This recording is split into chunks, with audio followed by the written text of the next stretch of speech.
So tonight we'll be looking at API, and tonight's training is in two parts. We have the manual one, which I'll be taking you through, and we have the automation part as well. So without further ado, let's get started. So it's about API. We are talking about API, application programming interface, as probably many of you will know. Probably you've been applying for jobs and you've been saying, oh, API experience using Postman or API using Swagger and all that. Well, at least by the end of tonight's training, you should have an idea what API is all about and how to go about it, probably during interview or probably at workplace. So yes, so we'll be using Postman with our API. And what is Postman? Postman it's currently one of the most popular tools used in API testing. Although it's not the only one, but it's one of the most popular one. We have Swagger as well, but I still prefer Postman anyway. It is basically used to simplify API workflow in testing and development. So I would describe it as I'll describe Postman as your Visual Studio, because I know most of you are familiar with Visual Studio. And you know Visual Studio, you need your Visual Studio to write your test on your features, your page objects, your step definition. Same thing with Postman. You use Postman to send your request, which we will look at later, your HTTP request. So that's what we use Postman for. 1 second. All right. So why use Postman? It's the accessibility. That means to use Postman, you just need to log in, have your own account, which is very simple to create, and you can access it anywhere, anywhere you are at any point in time. And the use of collections, which I'm going to show you later as well, which allows you to run all your tests, which allows you to have all your tests at one place. It's like, I'll go back to Visual Studio again. It's like you having your test suite.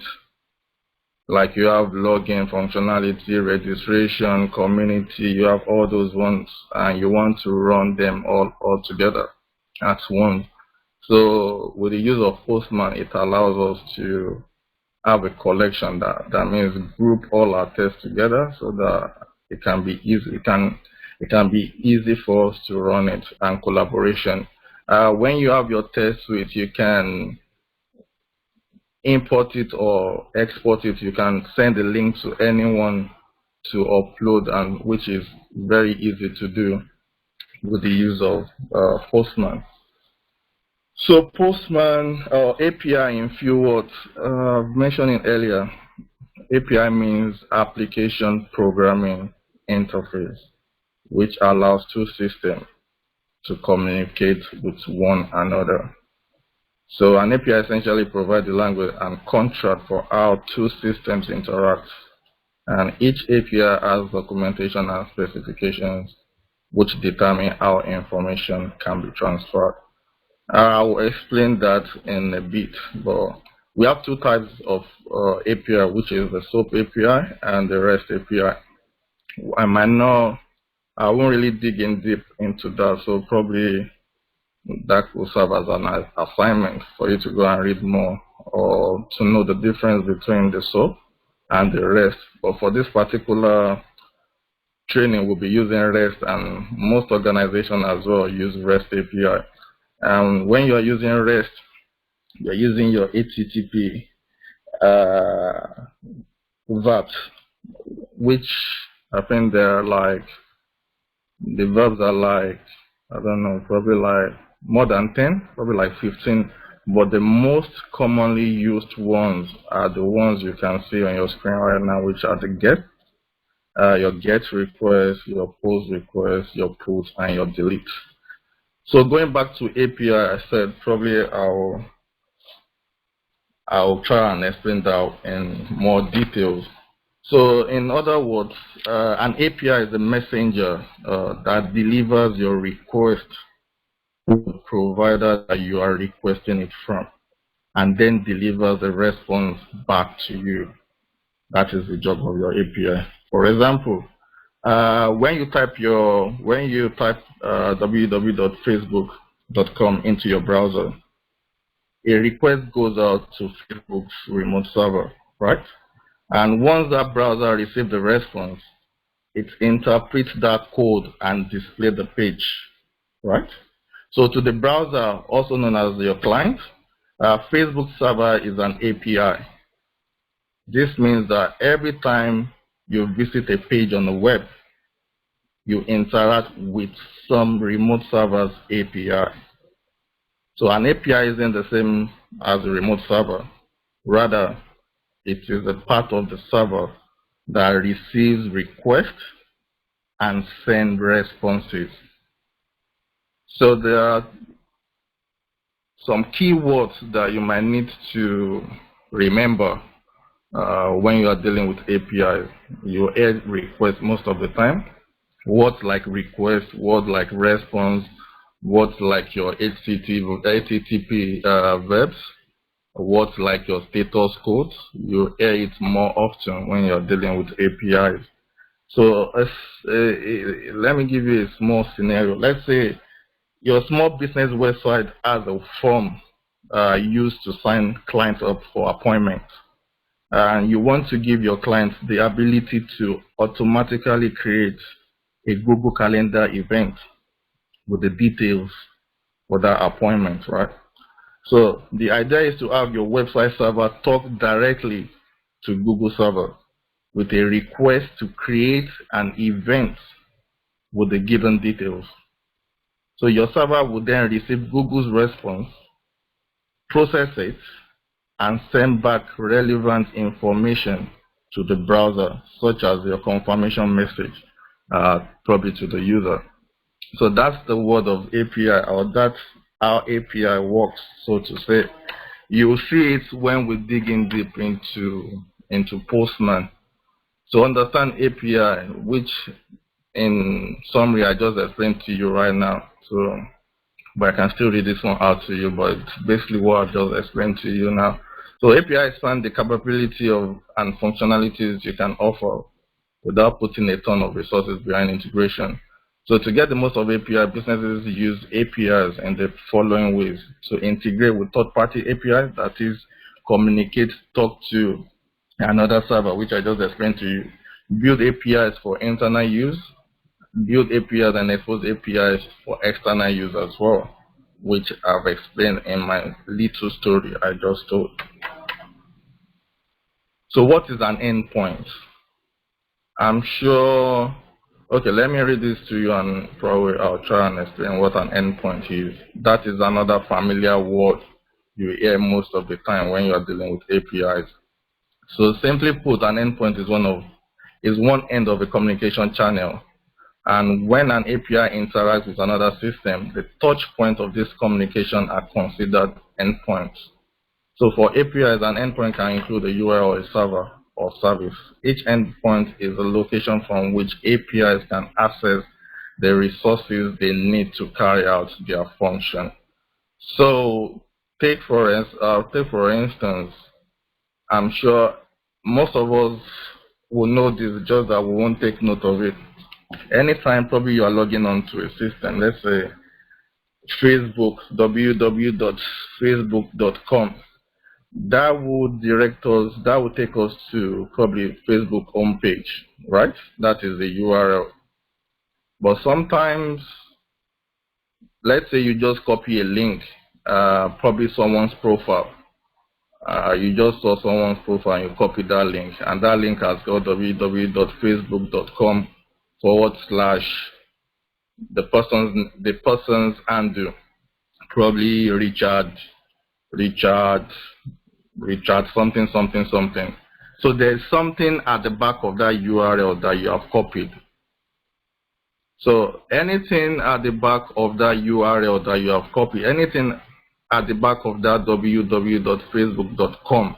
Anything after that .com henceforth is the endpoint, because that will take you directly to the page you want to interrogate. That will take you, there won't be no show, probably you first logging in and all that. That will take you to the person's profile directly. So that is, so anything after that URL is referred to as an endpoint, which I'll show you how it's used later on as well. So for you to do API, for you to do your manual testing on API, you need what is called a Postman. And I don't know whether most of you are familiar with that word, but you need to download it on your computer anyway. And that is the link on your screen that you can see right now on how to download it. The process. Then after you click on that, you see this page as well. You click on run, or you click on save, whichever one you prefer. Then your installation will begin. After that, you'll see something like this. If you already have an account, you just need to log in, and that will take you straight to Postman. But if you don't have an account, then you need to register. It is free. So not that you need to pay after 14 days of trial or something like that. It is free, so nothing to worry about. No payment required. So after registration, then you should see something similar to this page you are looking at. And this is your Postman. This is what Postman looks like.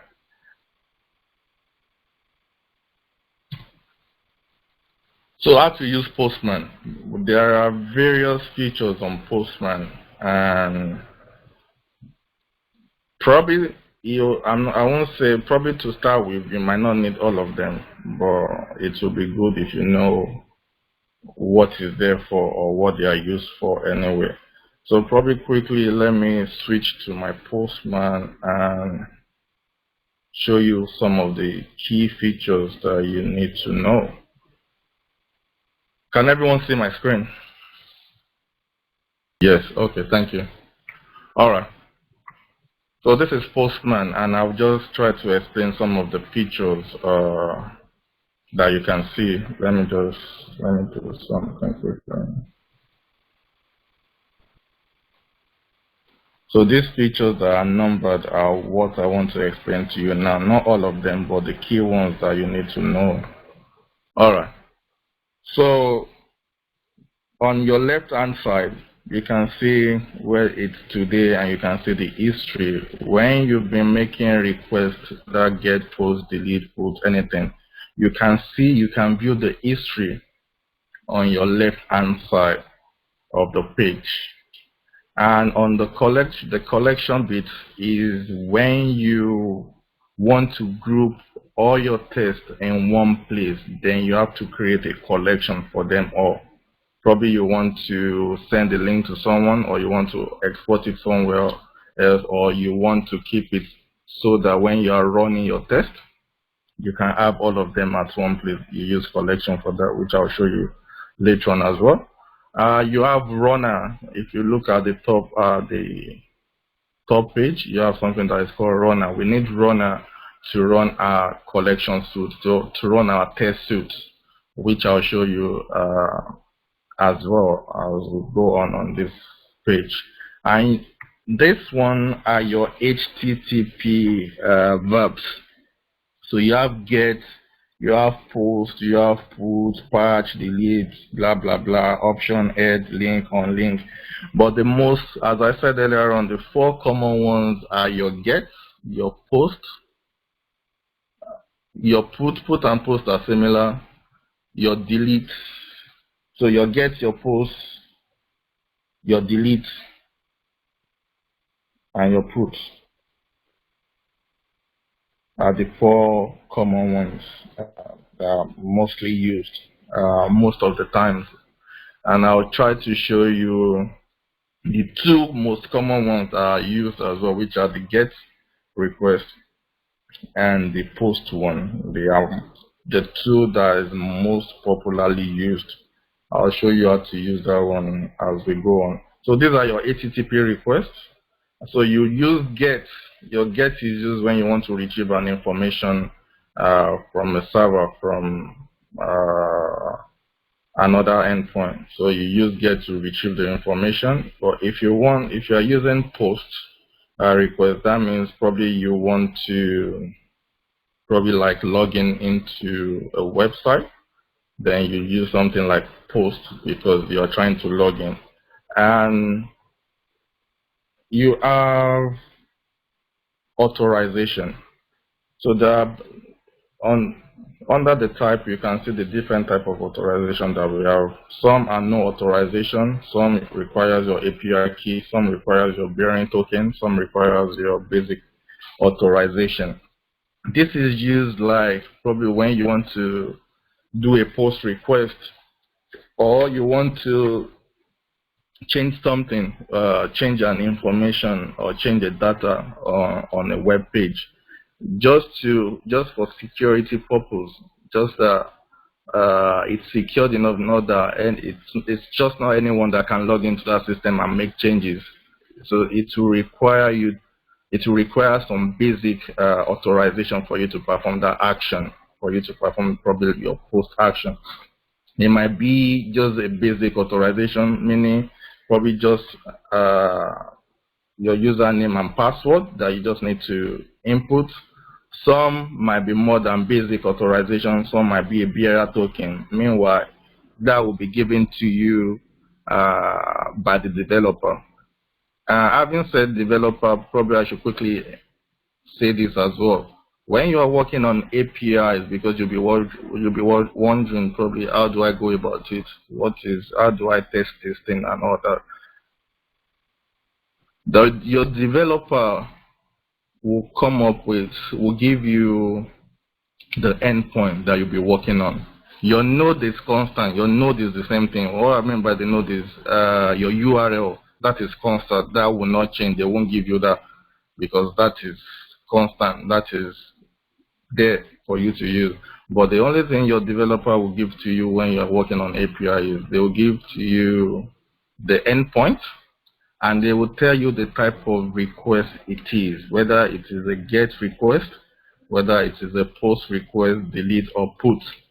They will tell you that as well. And they will tell you whether it requires any form of authorization for you to log in. If it requires a bearer token, they'll give you that bearer token to use.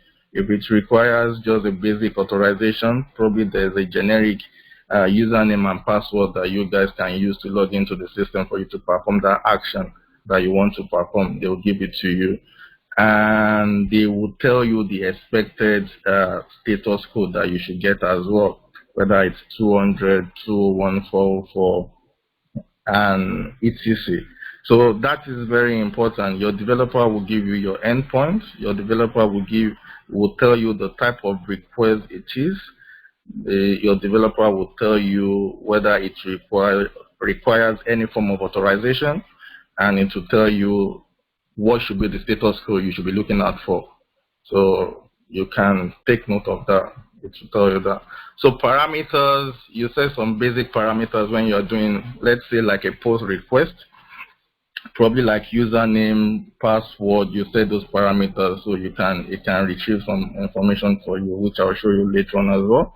And you have your send key here. After you've done your parameters, you identify your HTTP verb, then you click on your send, which will give you your status code. If you see down here is your status code, which is 200. So which we'll see how that works later on as well. I'm just trying to explain some of the features. So I think those are the key features on here. We'll have a look as we go on as well. So let me go back here.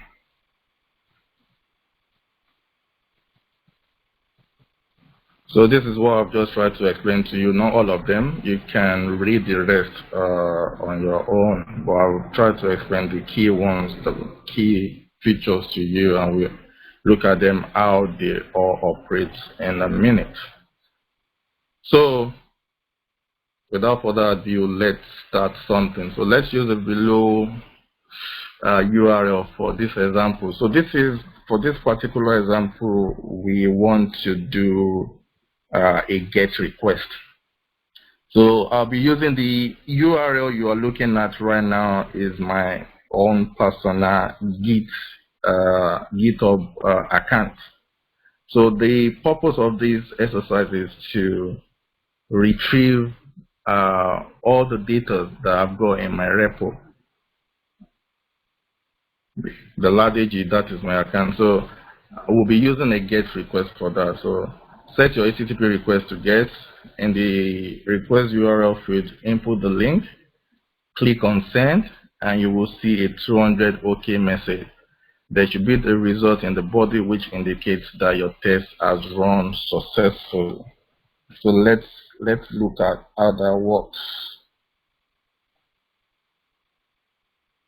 Okay, let me create.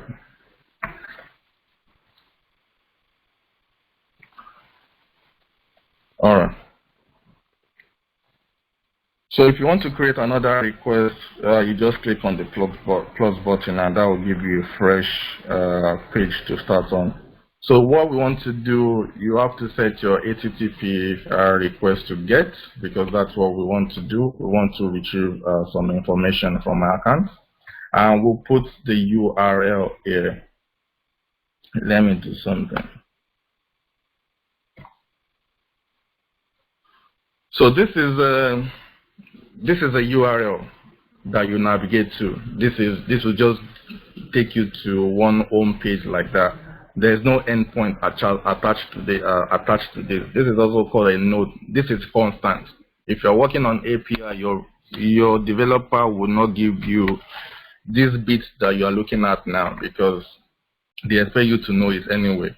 But the bits I'm going to paste at the back now is the endpoint that the developer will give, that the developer needs to give to you, which is that one. So from the user to the repo is your endpoint that you want to interrogate with.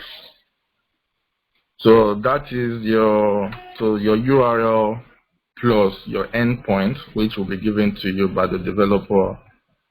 We don't need to set any parameters on this one, because I'm just retrieving an information. Yeah, the developer will give to you the endpoint, not the URL, because they know they're for you to have the node. So when you have this, we don't need to set any parameters. What you need to do now is just click on your send button, and that should return a response.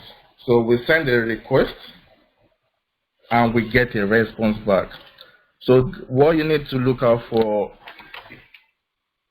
you need to look out for your status code. You can see that your status code is 200. That means okay. That means it has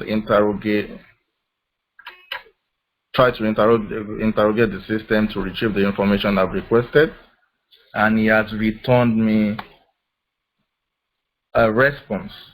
This is my response body, the one I underlined, the one I highlighted. Those are my response body. And if you go truly to my repo on GitHub, you'll find all these things in my repo.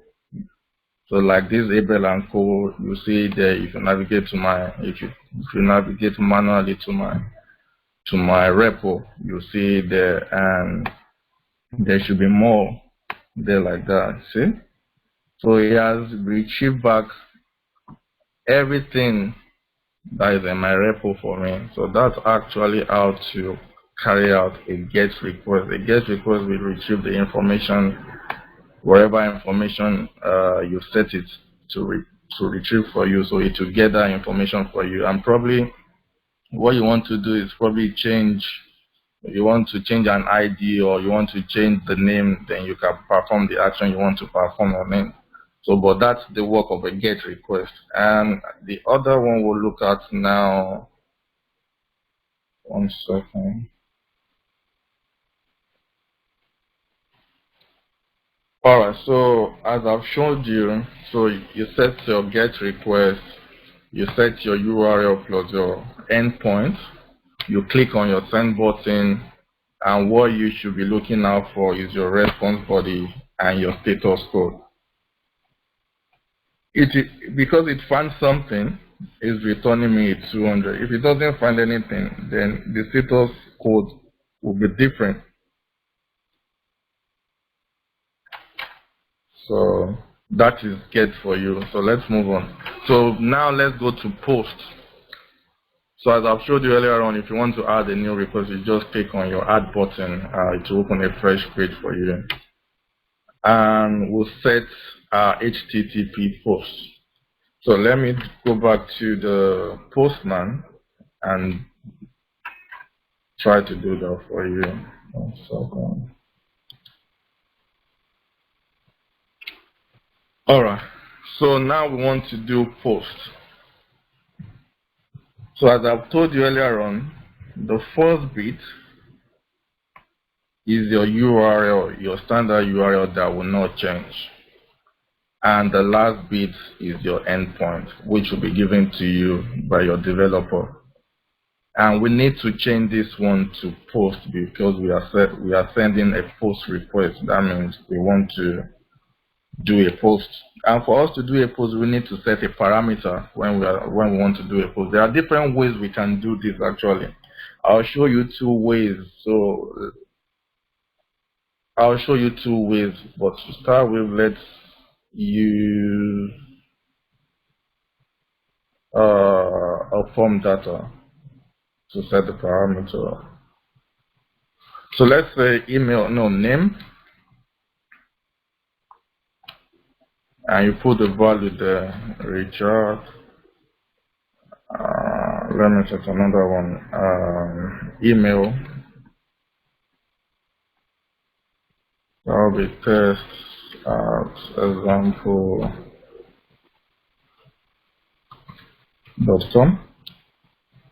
So those are my parameters. Those are my body. Hold on, sorry. Let's set the parameter here, sorry. So name will be Richard, and the email will be test at example.com. If I click on send, that should return something for me.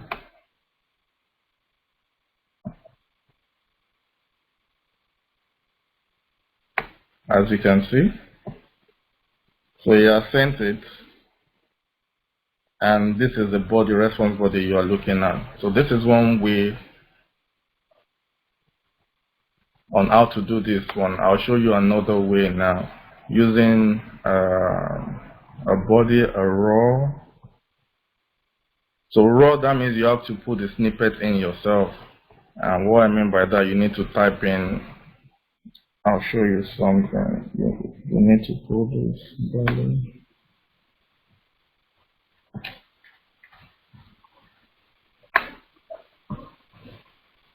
So when you're using raw, you need to do something. You need to do something like this. When you're using raw, you need to indicate yourself. You need to type in yourself the email, the name. Let's change the name now to something else so you can differentiate from the one we did earlier on. Let's say David.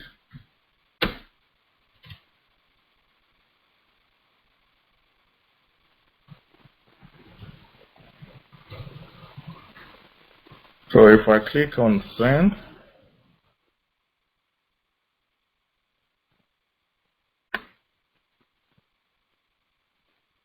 okay, so I need to show you something before that. I need to change, when I'm using raw, I want it to return back to me in JSON style. So you set this one to JSON, and you click on send.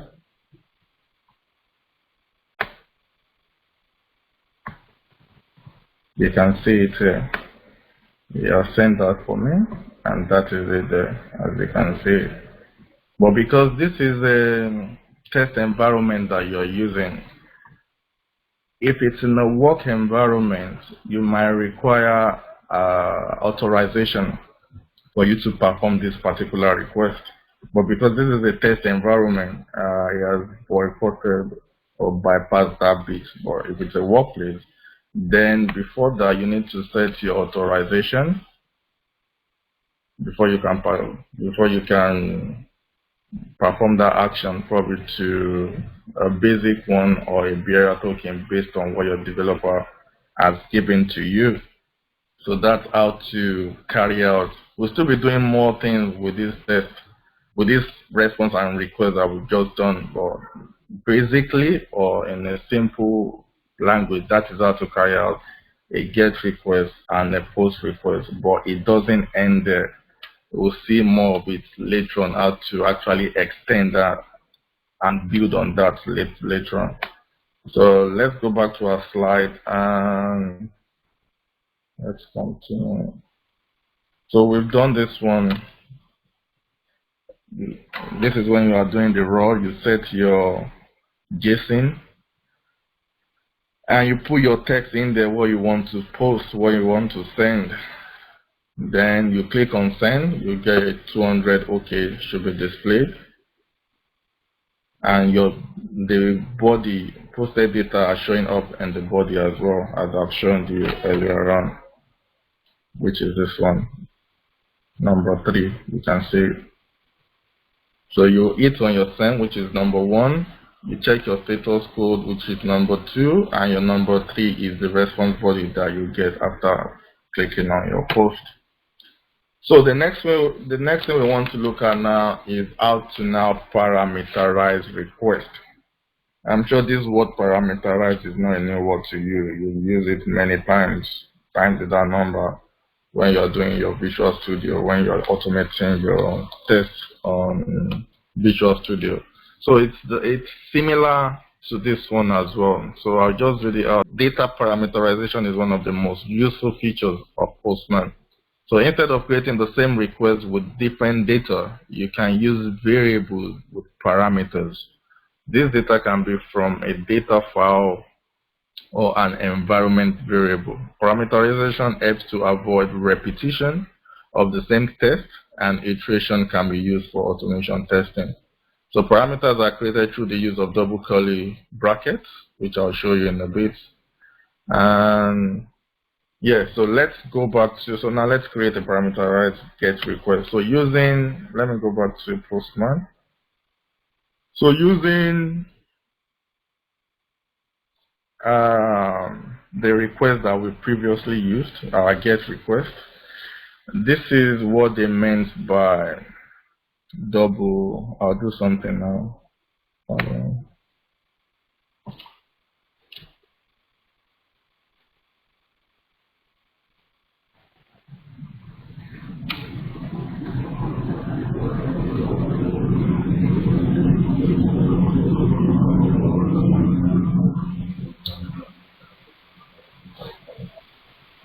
So if I click on send now, because I haven't set the global variable, right?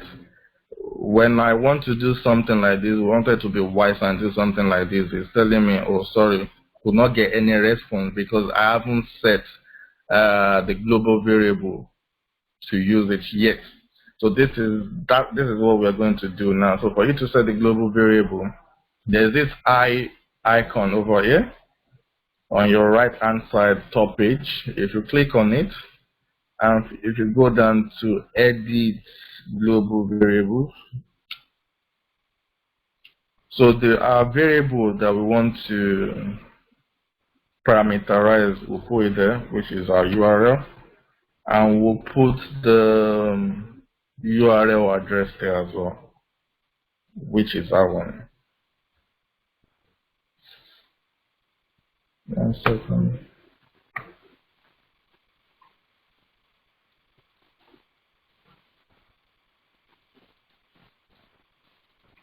Sorry, 1 second.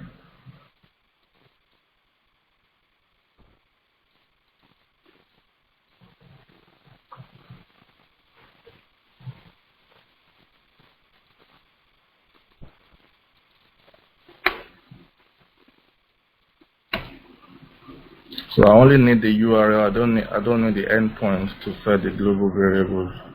So go back to the high. You click on Edit Global Variables. The variable that we want to set is the URL. You can set as many variables as you want. It depends on the test that you are running. But on this occasion, it's only my URL that I need to set. And I'll put the web address there, the URL address. And if you click on the current value, it will automatically populate that for you. So what you need to do next is click on Save. And we'll click on Close.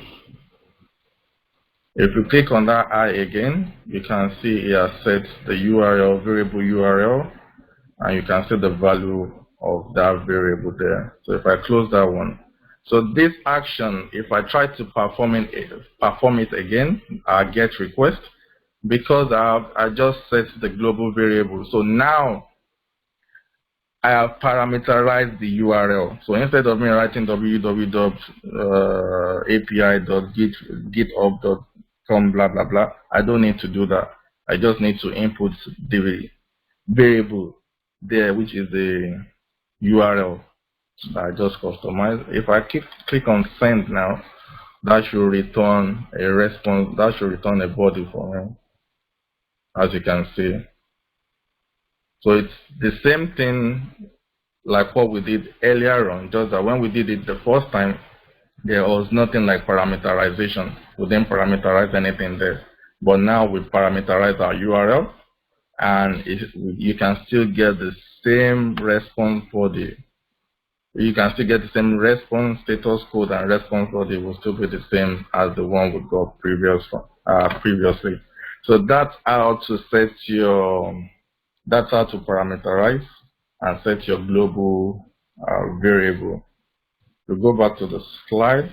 So yes, we've done this one. That was a request. That was the response we got before we set our environment. And this was the process we took in setting up our environment.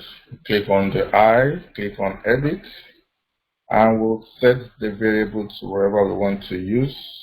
And you copy and paste your URL in the initial value, and your current value will automatically populate itself.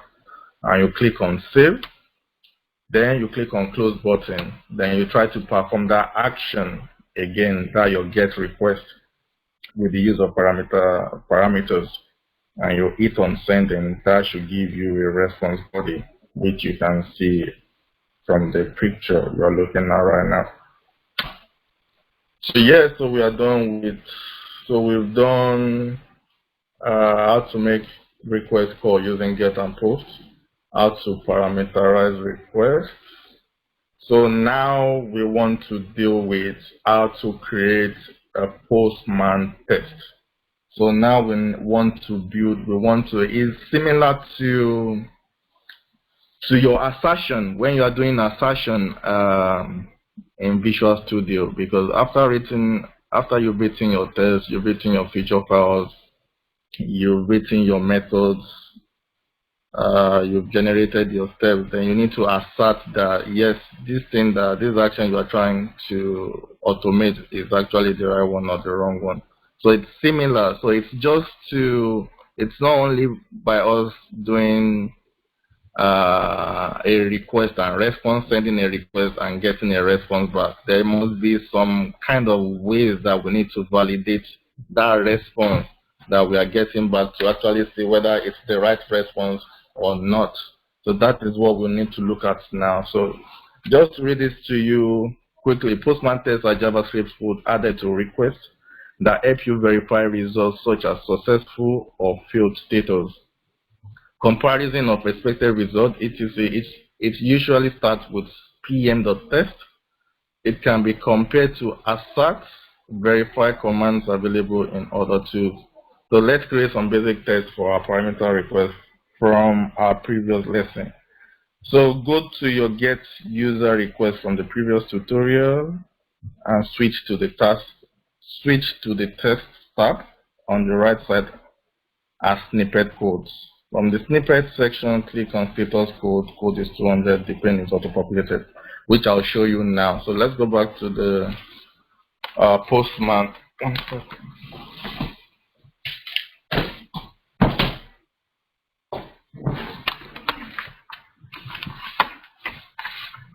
So let's go back to our get request, which is this one. Yeah, this is our get request. Now we want, as I said earlier, we want to create a test for this particular get request.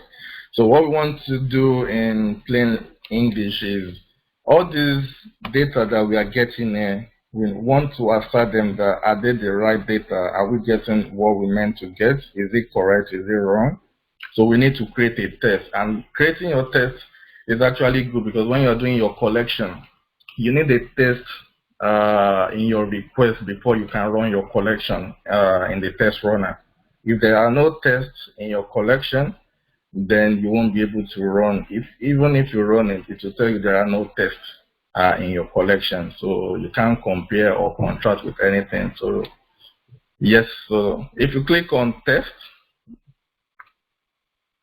right, and from the slide earlier on, if you look at the right hand side of it, you can see snippets there.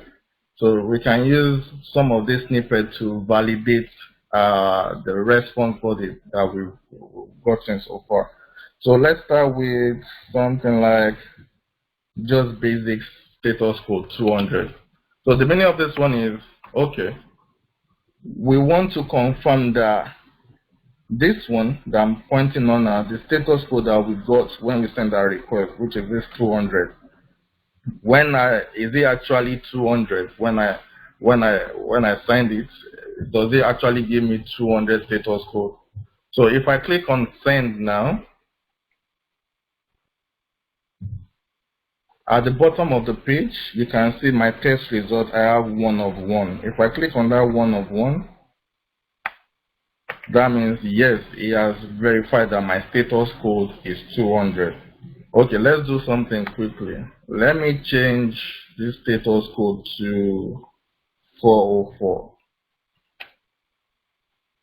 I'm not expecting it to pass because it should come back to tell me that no, this is wrong because what I'm getting here is 200, but what I've input here is 404, so that doesn't match. That should fail. So if I click on send now, as you can see, if you look at the test results, first code, and you can see status code is 200, assertion error. Expected response to have status code 404 but got 200. So you can see that. So that is one form that you can use to validate the response body, whether you are getting the right thing or you are getting the wrong thing. So if I click on that again, because I've changed it back to 200, and you can see my test is passing. We can go further. Let me try and do something. Look for another one that we can use. We can use response body JSON value check. So this one, let me go back to the body. So for this particular test, I want to check, I will explain it to you in a bit.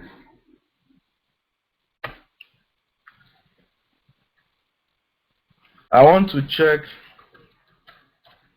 checking if my ID is equal to this. So this is a test I want to carry out. So I want to check whether this ID I'm having is equal to this value in front of it. So to perform that one, we'll do something like this, which I will explain in a bit.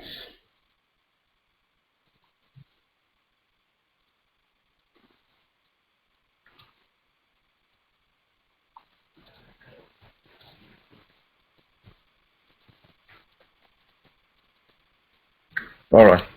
So let me now explain what I did to you. I'm sure you'll be wondering, why did I put 0 here? ID here and this value here. All right. So because I want to validate the first result that I've got in my body, and the way it works is on a good day, this one should be my first one. But when we start counting from 0, so this is my this will be the 0, because 0 is a number as well. That is why I put 0 here, because this is the one I want to interrogate. The next one will be 1 and so forth, and then the next one will be 2 and other. But the very first one will be 0 when you are starting. I want to check this ID is actually equals to this value. So that's why I put the ID equals to these values to check from my body that from the first one in my body that is ID actually equals to this value, and which he has done for me here with the test result. If I click on the test result, then you can see checking if my ID is equal to blah blah blah, which is actually correct and it's passing. Let me do one more before I go on quickly. One more test on this one, then let's do contain.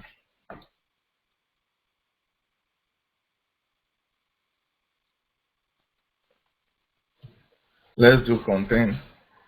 All right. So for this one, I want to check whether from this response body there's anything like Abel and Co technical test there. So you copy that and you put it in. All right. I want you to check it for me whether okay from the response body that I've gotten. Is there anything like Abel and Co technical test? So does anything contain from my response body Abel and Co? So if I click send on that one, and as you can see, it's passing 3 because checking if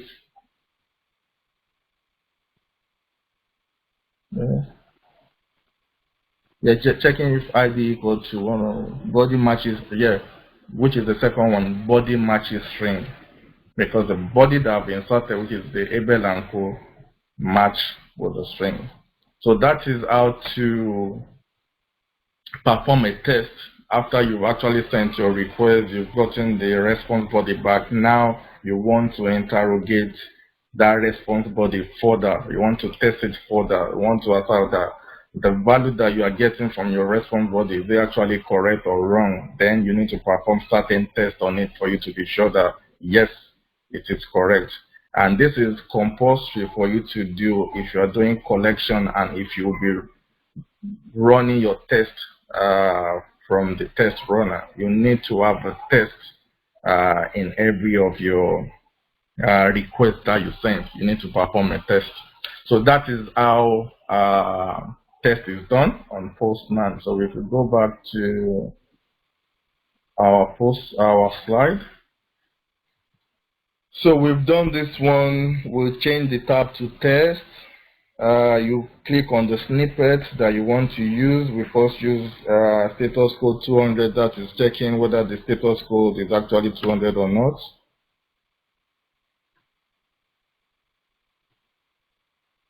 All right, and we perform our test, and you can see the result at the bottom of the page. We go back to the test tab, and we added not even one, we added 2 more tests to that test, making 3. So this is another test. I did this one as well. And step 4, replace your test name from the code, which I've done as well. I'll use another example. And yes, this is what you get, which I just showed you a few minutes ago. You can see the tests are passing at the bottom of your page. You can see the snippets that you're using to validate the response body that you're having, that you're getting. And that is test done. So the next one quickly, because of the time, is we'll look at how to create a collection. If you remember, I said earlier on, you create a collection. That is when you want to group all your tests all together, and you want to run them like a test, like a test suite. let's say you perform a get request, you perform a post request, you've done so much, but you want to group all of them together in one place, then you need to create a collection for them. So how do we go about creating a collection? If we go back to, okay, so if we go back to our Postman, if you click on collection on your left hand side and you create on new collection, it will open this tab up. So, okay. Alright. So we need to give our collection a name. So let's say Postman Test Collection. And the description will be, this is a test collection for training. Right? And we'll click on create. We just created one. If you look at on the left hand side of your screen, you can see Postman Test Collection has been created. But if you notice the request under it, it's 0 because we haven't saved any test so far under this collection. We've created a collection, but there are no tests under it. So for us to save a test on it, let's go back to the slide and see what the slide says. So now we've created, you can see on the left hand side. So go back to the previous get request and click on save. Okay, let's do that. So let's go back to our request, which is this one. You can see the save. If you click on save as, you should have this pop-up box open up to you. If I scroll down, I should see the collection that I just created, which is the Postman Test Collection. If I click on it, and I click on Save to Postman Test Collection, then this get request will be saved inside this Postman Test Collection. As you can see, it was 0 before, but now we have one test saved in our Postman Test Collection. Okay, we can do the same thing for our post as well. So if I click on Save for our post, this is a post request. This is another test that we perform earlier on. And save as, if I scroll down, we already selected it for me, Postman Test Collection. If I click on Save to Postman Test Collection, then on your left hand side, you can see that I have two requests saved inside this Postman Test Collection. So that is how to save your tests in your collections, and you see how that will be used later on as well quickly. So if we go back to the slide, we've done this one. We click on Save Postman Test Collection, and you click on Save to Postman Test Collection, and you can see you have one request under Postman Test Collection. You do the same thing for your post request, which we've done as well, and you can see two requests under the Postman Test Collection. So the last one that we'll be looking at will be how to now run this collection that we've created using our collection runner. That is the next thing we want to look at now. So if you go back to our Postman, on the top of the page, you see a runner. So let's go there. This is the top of the page. You see a runner. We'll click on that runner.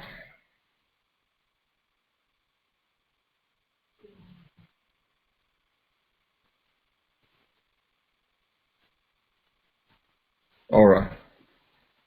So let's go back to the slide quickly and see what it says.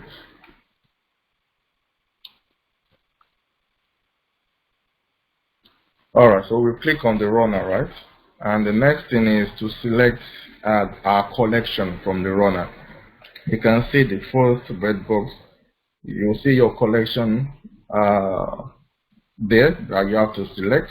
And you have to set some of the environment as well, like the iteration how many times you want it to run, the delay, if you want it to delay before the next test is run. And on the right hand side, you will see the test that's been run. So let's go back to, okay, on the next one. So, all right, so we'll choose the Postman test collection, which I will show you. We'll set the iteration to 3, meaning that we want the test to run 3 times. And we'll set the delay to 2,500 milliseconds. So let's go back to the Postman. Okay. All right, so we'll select the collection that we created earlier on that has got 2 tests. But meanwhile, don't forget that it was only on a GET request that I performed a test on, that I did 3 tests on. On the POST request, I intentionally left it. I did not perform any tests on the POST request. So you can see the outcome that it will give to us when we are running our test suite. So I select the Postman test collection, right? I have 2, as you can see, I have 2 tests in the 2 requests in there, which is my GET and my POST. Set the iteration to 3 as per the slide. The delay to 2,500.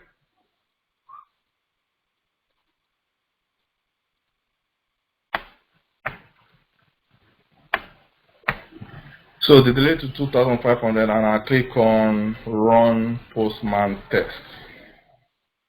As you can see on your screen, it's running the test, the snippet of the test that we did earlier on, the test that we created, the 200, the constraint, and the JSON check. It's running those tests now, and you can see 9 passed and 0 failed. But one thing is that it's run all the tests because it's only on my GET request that I perform, a test on the 3 tests, which you can see from your screen. But on the POST one, I did not perform any test on it, and that is why it's saying this request does not have any test. So that's why it's really important when you are doing your request and rest, after you've done your request and response, to perform like a form of validation to check your response body to have a test, so that if you are keeping a test suite, when you run them, you can have a test in your test suite that you're actually running, so that if anyone fails, you can go and check why it's failing, or if something has changed, then you can fix it. So this is how to set up your collection. This is how to perform your test run using a test runner from the Postman. And if you go back to the slide, I believe that should be it. We set our iteration to 3. That means the test will run 3 times. That is why we have 9 tests. Because each of the tests runs 3 times after the seconds I will set the 2,500 milliseconds, and you'll see something like this. Because we have 3 tests, our own is 9. That is why, because each test will run 3 times. And for the post, there's no test in the post. That's why it's telling us this request does not have any test in it. And that brings me to the end of the manual training in Postman. So just to recap quickly, we've covered how to actually make a request call using a GET, a POST, a PUT, a DELETE, although I focus more on the GET and POST requests. How to use parameterization, how to create a Postman test, how to create a collection, and how to run your collection using your collection runner. So this is with these bits that you've seen so far, which is more than a bit, that should expose you more to what API is all about, how to carry out API, or if anyone asks you if you have any knowledge or if you know anything about API, whether be it interview, telephone interview, face-to-face interview, at least you should be able to say some keywords regarding API for them to know that yes, you've actually used API before or you've seen it before. And those keywords are your your endpoint from your developer, the type of request, whether it's a post request or get request, whether it requires any form of authorization, whether it's a basic authorization or a bearer token, which your developer will give to you as well. Your status code is what to watch out for as well. Your response body, and yes, if you know all these ones, then I believe you're good to go.